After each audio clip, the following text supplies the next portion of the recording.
Hola, ¿qué tal? ¿Cómo estás? En este caso vamos a resolver el supuesto número 6 de la oposición al cuerpo de ayudantes, que es un supuesto que nos va a servir para repasar muchísimas materias del bloque de recursos humanos. Supuesto complicado, situaciones administrativas, excedencias, etc. Tenemos que tener mucho dominio de la materia para saber contestar este supuesto. Entonces, como siempre, haré una pequeña introducción, leeremos el enunciado, después explicaré en pizarra lo que yo considero que deberíamos haber dominado para ser capaces de afrontarlo con garantías. También una interpretación que yo he hecho en la pregunta número 3, que después la debatiremos. Dice, doña GMS, funcionaria del cuerpo de ayudantes, fue elegida diputada a las Cortes de la Comunidad Autónoma, ocupando la vicepresidencia primera de la mesa de dicha Cámara, 20 de junio del 19 hasta la disolución de la Cámara, 20 de junio del 23, 4 años, ¿vale? Fijaros, diputada en las Cortes de la Comunidad Autónoma, vicepresidenta primera. Después hay una pregunta que nos hace relación a eso, sobre esa ley del año 91, lleva más de 2 años, ¿vale? La pregunta número 5. Dice, la citada funcionaria, tras superar la fase de oposición del proceso selectivo correspondiente a la OEP 2003, se ha incorporado como funcionaria en prácticas el 2 de febrero del 2004. Toma posesión como funcionaria de carrera el 8 de noviembre del 2004. Bueno, ¿qué puesto? Un puesto nivel 15. De complemento de destino. ¿Cuándo consolidaría, si no hubiera ningún incidente o ninguna incidencia, el grado? A 8 de noviembre de 2006 tendría grado personal 15, consolidado, ¿vale? Entonces, pero nos dice que antes de llegar a este 8 de noviembre pasa, permanece en servicio activo hasta el 9 de agosto de 2006, es decir, antes de tener el grado 15, cambia de situación administrativa, pero pide una excedencia voluntaria por cuidado de familiares. Tened en cuenta que la excedencia voluntaria por cuidado de familiares, si está en proceso de consolidación o adquisición de grado inicial, consolida el grado. Entonces va a consolidar el grado personal 15 en este tipo. Sigue cotizando y consolida grado. Entonces, se mantuvo hasta el 8 de agosto de 2008. Entonces, ¿qué grado va a tener en 2006? El 15, porque esta excedencia por cuidado de familiares consolida. En 2008 reingresa al servicio activo tras fallecer su madre, cuya atención había originado la excedencia que lo disfrutó. Todo parece entrever que es correcta esta excedencia. El 10 de agosto de 2008 cesa en su puesto, es decir, 2 días después, y pide agrupación familiar, excedencia por agrupación familiar. ¿Qué se tiene que dar aquí? Que el cónyuge esté ubicado o destinado en provincia distinta con un destino definitivo, no valdría una interinidad, ya sea como personal laboral fijo o como funcionario de carrera. Entonces dice aquí que es nombrado su esposo juez en Teruel. Bueno, pues sí que es correcto. Es decir, inicialmente está en Aragón, pero está destinada en Guadalajara y se va de Guadalajara a Teruel. Pide esta excedencia por agrupación familiar, ¿sabéis? Tiene que estar, no hay un tiempo mínimo, puede pedirla desde el momento que sea funcionario de carrera, pero después sí que va a haber un tiempo mínimo en el que tiene que estar en excedencia por agrupación familiar, que son 2 años y máximo de 15. No lo confundáis con la EBIP, que no tiene máximo, esta sí tiene máximo. Está desde agosto del 2008 a 1 de octubre del 2015. ¿Qué sucede el 1 de octubre de 2015? Estando en Teruel, consigue una plaza en Teruel. Muy importante este dato. ¿Por qué? Porque después nos vuelve a hablar de la agrupación familiar, excedencia por agrupación familiar, pero ya no procede.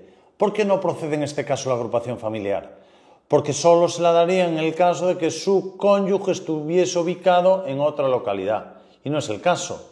Ella tiene el destino como funcionaria del cuerpo de ayudantes de encargada de departamento nivel 17 en Teruel, donde residen.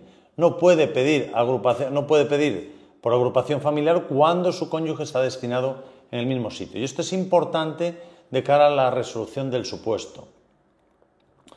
Entonces, dice, se incorpora al nuevo puesto de nivel 17 el 1 de octubre.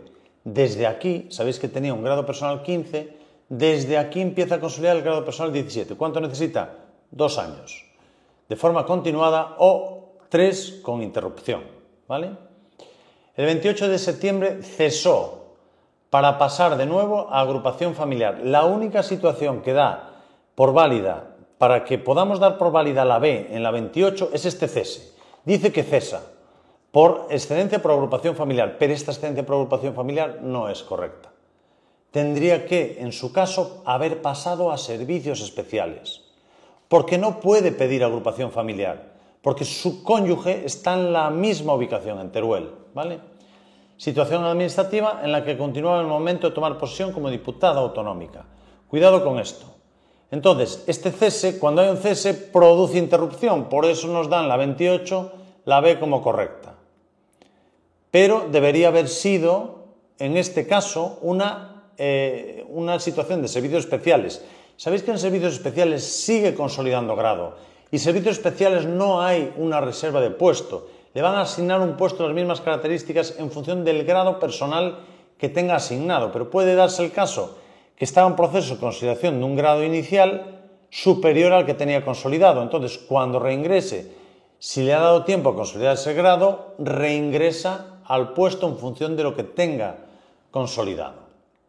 Entonces, para explicar este supuesto que tiene complejidad y tiene bastantes situaciones que tenemos que analizar. Primero,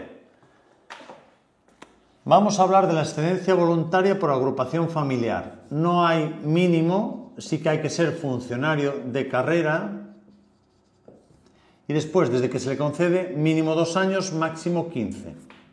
A ver si cambié la pizarra. Sí. EVIP es distinto. Sabéis que EVIP necesita haber estado desempeñando de forma o inmediatamente y de forma continuada durante los 5 años anteriores y le serviría tanto como personal funcionario o personal laboral para poder solicitar la excedencia voluntaria por interés particular, ¿vale? Que también nos lo preguntan aquí. La siguiente situación, claro, cuando pasa, estando en proceso de consolidación del grado personal, tenía el 15 consolidado a 1 de octubre de 2015, ¿vale? Pero antes de los 2 años, ¿qué le sucede? Que nos dice que se concede una excedencia por agrupación familiar. No puede darse, ¿vale? Incorrecto. Aquí debería haber pasado a servicios especiales. Todo este tiempo que esté en la comunidad autónoma. Entonces, esta posibilidad no se da.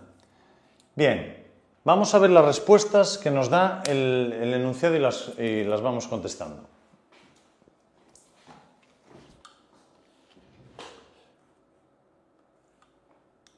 La 26 nos dice, conforme dispone el Real Decreto 365, porque se aprueban las situaciones administrativas de los funcionarios civiles, ¿qué situación administrativa es la procedente para que señora GMS pudiera atender sus responsabilidades políticas tras ser elegida diputada autonómica?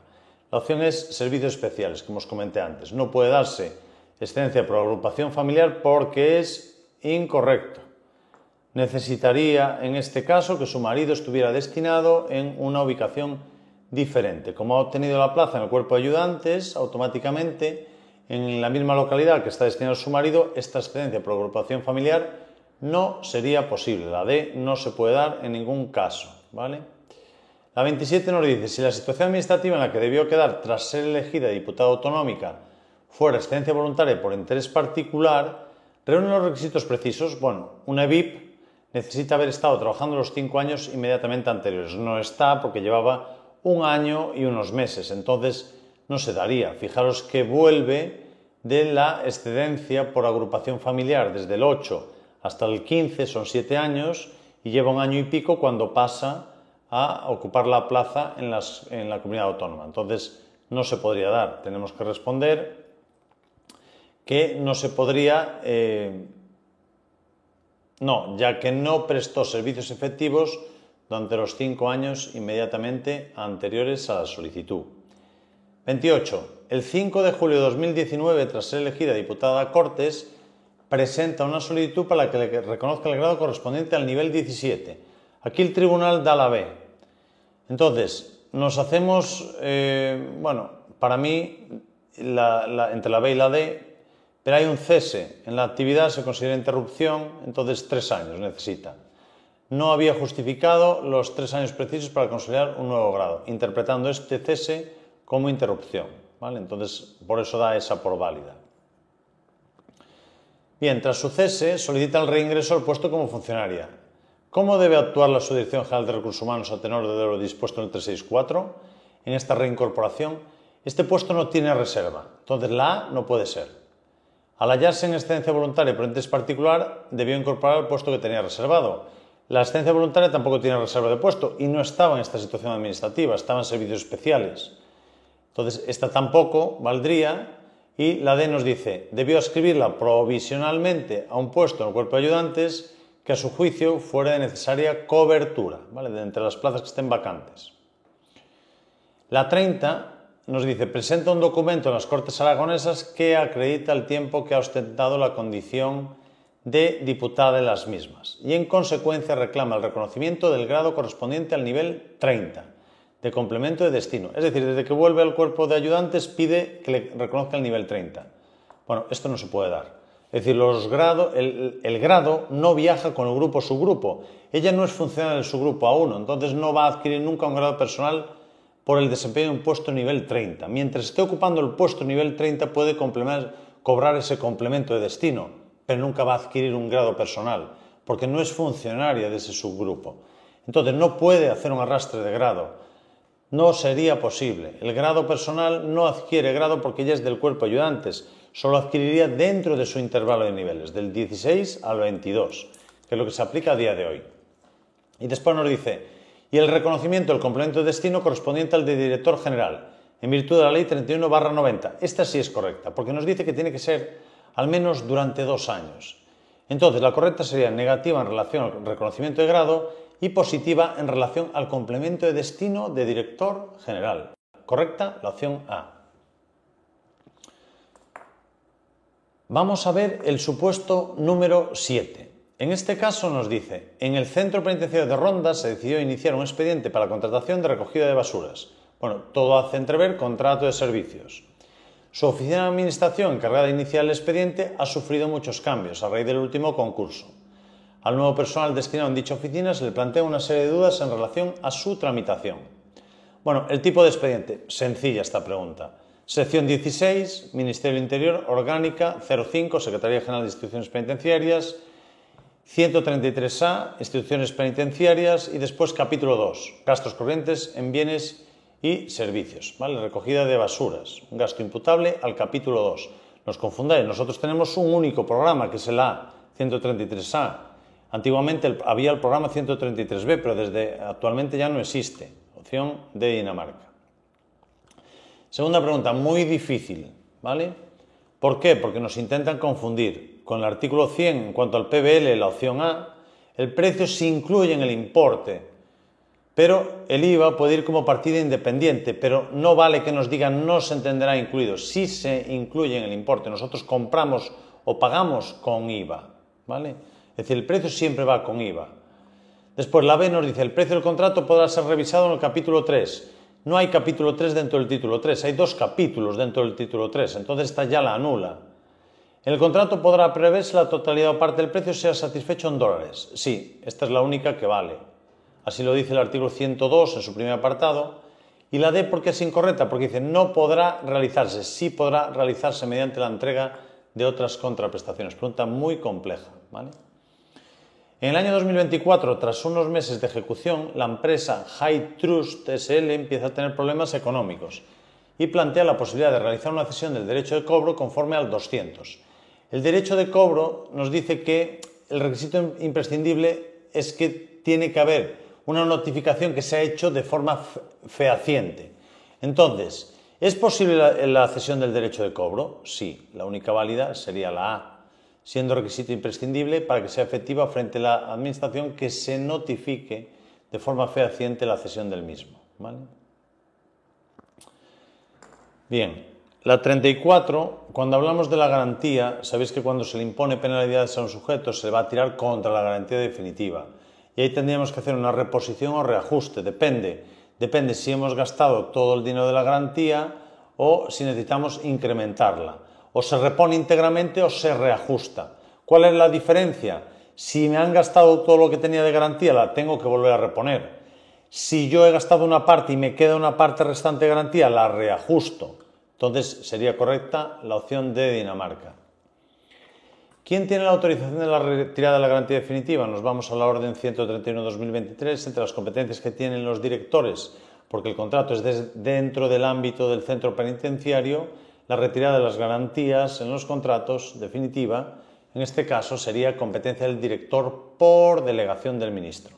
Entonces, sería la opción B de Barcelona.